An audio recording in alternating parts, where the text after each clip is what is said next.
ये वीडियो है SSC students के प्रोटेस्ट का। नमस्कार दोस्तों, आज की वीडियो में हम एसएससी स्टूडेंट्स के प्रोटेस्ट के ऊपर चर्चा करेंगे। एसएससी स्टूडेंट्स प्रोटेस्ट इसलिए कर रहे हैं क्योंकि एसएससी एक बहुत ही नाकारा और इर्रेस्पॉन्सिबल संस्था बन के रह चुकी है, जिससे एक एग्जामिनेशन भी कंडक्ट नहीं करवाया जा रहा है।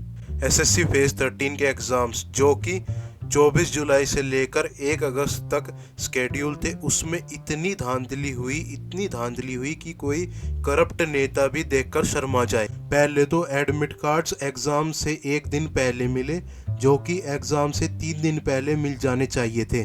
फिर बाद में स्टूडेंट्स को उनका एग्जामिनेशन सेंटर उनके होम लोकेशन से बहुत ही दूर दिया गया। किसी स्टूडेंट को तो सेंटर अंडमान और निकोबार में भी दे दिया। अभी आप कुछ दिन रुक जाइए, ये एग्जामिनेशन सेंटर लाहौर में भी देंगे। और अगर कोई स्टूडेंट इतनी तकलीफ़ों के बावजूद एग्ज़ाम देने पहुंच भी जाए तो एग्जामिनेशन सेंटर की क्वालिटी इतनी बेकार है कि लाइट भी कभी भाग जा रही है, कंप्यूटर्स काम नहीं कर रहे हैं, माउस बिल्कुल ख़राब हैं। और सबसे बेकार बात ये कि एक एग्जामिनेशन सेंटर तो भैंस के तबेले में भी दे दिया है। मेरा एसएससी से ये सवाल है कि एग्जामिनेशन सेंटर के अंदर मोबाइल कैसे अलाउड हुआ और इन्विजिलेटर फोन्स पर रील क्यों देख रहे हैं, और किसी सेंटर पर बाउंसर्स भी खड़े किए गए हैं।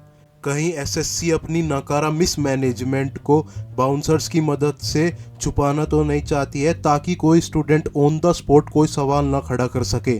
अब हम जानेंगे कि ये सब हो क्यों रहा है। पहले एसएससी के एग्जाम्स कंडक्ट करवाने का contract TCS Tata consultancy services के पास था। टीसीएस कम से कम एग्जाम ढंग से कंडक्ट तो करवा पा रही थी, पर बाद में एसएससी ने ये कॉन्ट्रैक्ट एडुक्विटी नाम की कंपनी को अप्रैल 2025 में दे दिया। मुझे तो ये समझ में नहीं आ रहा कि एसएससी ने इस कंपनी को कॉन्ट्रैक्ट कैसे दे दिया, क्योंकि central directorate of general training ने इस कंपनी को 2020 में इनएलिजिबल घोषित कर दिया था कोई भी कंप्यूटर बेस्ड एग्जाम्स कंडक्ट करवाने से। पर फिर भी एसएससी ने इस कंपनी को अप्रैल 2025 में कॉन्ट्रैक्ट दे दिया। और बाद में इस चीज़ के जस्टिफिकेशन में एसएससी ने ये कहा कि एडुक्विटी ने टीसीएस से आधे दाम पर एग्ज़ाम कंडक्ट करवाने का कॉन्ट्रैक्ट बिड किया। एक तो वैसे ही गवर्नमेंट जॉब्स की वैकेंसीज बहुत कम निकलती है, और उसके ऊपर अगर एग्ज़ाम्स में धांधली निकलेगी तो स्टूडेंट्स क्या करें। गवर्नमेंट को आंसर करना चाहिए कि ये सब क्यों हो रहा है, गवर्नमेंट को ऐसी जगह पर ही क्यों पैसे बचाने होते हैं। मेरा सवाल है ये सरकार से कि इलेक्शंस में जीतने के लिए तो फ्रीबीज के तौर पर बहुत सारे पैसे बांट दिए जाते हैं, पर एक एग्ज़ाम ढंग का करवाने के लिए पैसे नहीं होते हैं। और सबसे बुरी बात इस इंसिडेंट के बारे में ये है कि गवर्नमेंट की तरफ से ना ही कोई अकाउंटेबिलिटी, ना ही कोई रिस्पॉन्सिबिलिटी, और ना ही कोई आश्वासन ऑन रिकॉर्ड आकर दिया गया। पता नहीं मोदी जी कौन से अच्छे दिनों की बात कर रहे थे, एक एग्ज़ाम तो इनकी गवर्नमेंट से कंडक्ट नहीं करवाया जा रहा है। और इस सब प्रोटेस्ट के बाद एसएससी ने फेज 13 के एग्ज़ाम्स को कैंसिल कर दिया है और आने वाले एग्ज़ाम्स को भी पोस्टपोन कर दिया है।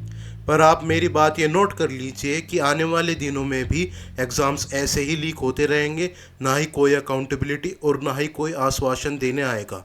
जब तक एग्ज़ाम्स लीक्स इलेक्शन का मुद्दा नहीं बनते, तब तक हमारे पॉलिटिशियंस इस मुद्दे को ऐसे ही इग्नोर करते रहेंगे। अगर आपने मेरी वीडियो यहाँ तक देख ली है, so thank you. Please like, share and subscribe to my channel. Thanks for watching.